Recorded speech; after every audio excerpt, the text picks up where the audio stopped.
चाहे मोदी जी आ जाएं, कोई भी आ जाएं, ये संभव नहीं है। हमारा जो वोटर्स है वो करीब करीब 60% अबव है। उस हिसाब से यहाँ जो मैसेज दिया है भाजपा का सवाल को निगेटिव मैसेज या राजी का सवाल कहाँ होता है। जो हमारा करेगा सम्मान हमको इग्नोर करे, उसको उससे हम प्यार करें। आज आपने नरेंद्र मोदी साहब का भाषण सुना।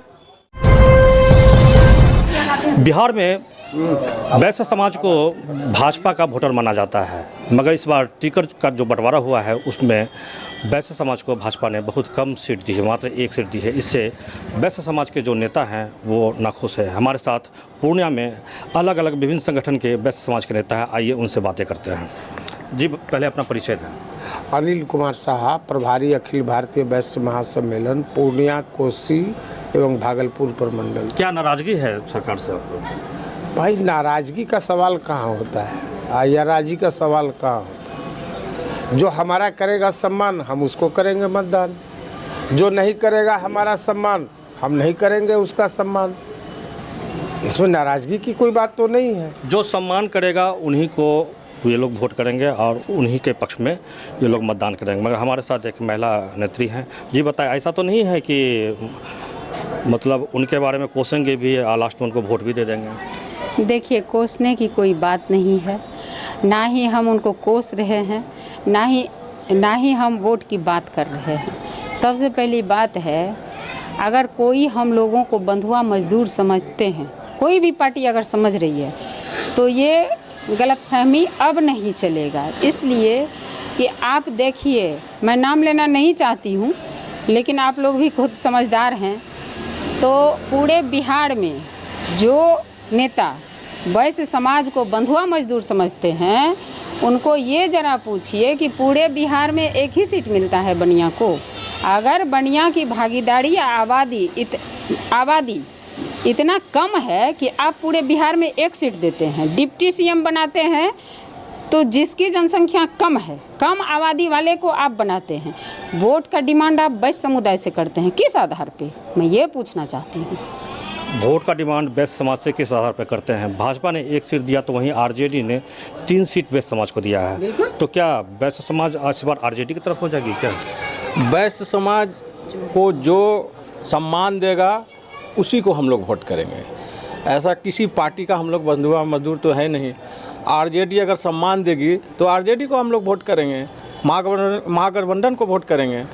तो जो हम लोगों को सम्मान देगा, जितनी भागीदारी हम लोगों को मिलेगी, लगभग 26% के आसपास हम लोग बिहार में वैश्य हैं, और इतनी बड़ी भागीदारी है और 1 सीट भाजपा दे रही है, तो हम लोग कहाँ जाएंगे? 26% भागीदारी बिहार में है। पूर्णिया में भी वैश्य समाज की बहुत बड़ी आबादी है, मगर पूर्णिया में क्या लगता है? पूर्णिया में तो वैश्य समाज को टिकट मिला नहीं। पूर्णिया में तो डिमांड था आप लोगों का? पूर्णिया में डिमांड था कि वैश्य समाज को भाजपा यहाँ से टिकट दे, मगर ऐसा हुआ नहीं। जी, पूर्णिया में जो है हमारा जो वोटर्स है वो करीब करीब 60% अबव है। उस हिसाब से यहाँ जो मैसेज दिया है भाजपा ने वो निगेटिव मैसेज इग्नोर किया है वैश्य समाज को, जो बहुत ही सीरियस इशू है। हम लोग इसको बहुत ही सीरियसली ले रहे हैं और इस पर हम लोग सोच विचार के अपना स्टेप लेंगे वोट के समय में।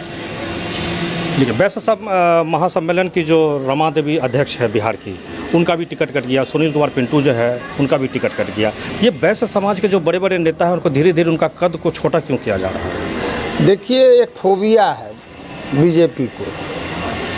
हम थोक के भाव में वैश्य समाज उस समय से वोट देते हुए आ रहे हैं जिस समय भारतीय जनता पार्टी का मात्र 2 सांसद था, और अभी पूर्णिया लोकसभा में वैश्य समाज की आबादी, वैश्य समाज का जो वोटर है वो सबसे ज़्यादा है, 4.5 लाख प्लस है। तो आप हमको इग्नोर करेंगे और हम जिंदगी भर आपको वोट देते रहे।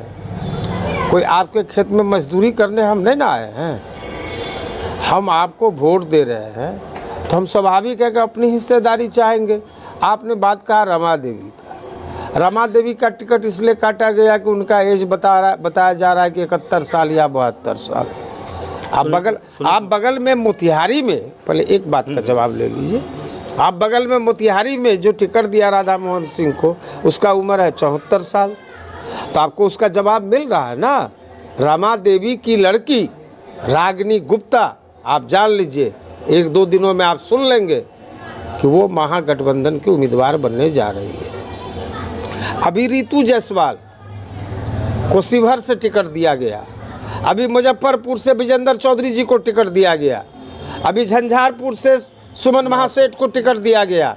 अभी पटना साहिब में वैश्य समाज से टिकट दिया जाएगा। अब आप ही बताएं कि आप अगर हमको सम्मान करते हैं, हमको प्यार देते हैं, तो मेरा भी तो फर्ज बनता है कि हम आपके साथ उस तरह का व्यवहार रखें, आपको भी हम सम्मान दें, आपको भी हम प्यार करें। और जो हमको इग्नोर करे उससे हम प्यार करें। आज आपने नरेंद्र मोदी साहब का भाषण सुना। आप वरिष्ठ पत्रकार हैं, आप ऐसे कई प्रोग्राम को आप शेयर करते हैं और उसमें आप भाग लेते हैं। नरेंद्र मोदी यहाँ अपने कैंडिडेट को जिताने नहीं आए थे एनडीए का। नरेंद्र मोदी ने अपने भाषण में कहा कि पूर्णिया और कटिहार, किशनगंज में एनडीए का उम्मीदवार नहीं है। उनके बारे में वो चर्चा नहीं किए, क्योंकि वो जान रहे हैं कि किशनगंज तो हार रहे हैं, ठीक है, लेकिन कटिहार और पूर्णिया हम बहुत ज़्यादा अंतराल से हार रहे हैं। उस अंतराल को कम करने के लिए कि कम से कम हार तो होगी ही, लेकिन हम कंटेस्ट में बने रहें, इसके लिए उनका चेहरा उतरा हुआ था। जो उम्मीदवार थे उनका चेहरा उतरा हुआ था। ये तो बॉडी लैंग्वेज से आप लोग भी महसूस कर सकते हैं। आज पूर्णिया में पीएम मोदी की रैली हुई। पीएम मोदी की रैली के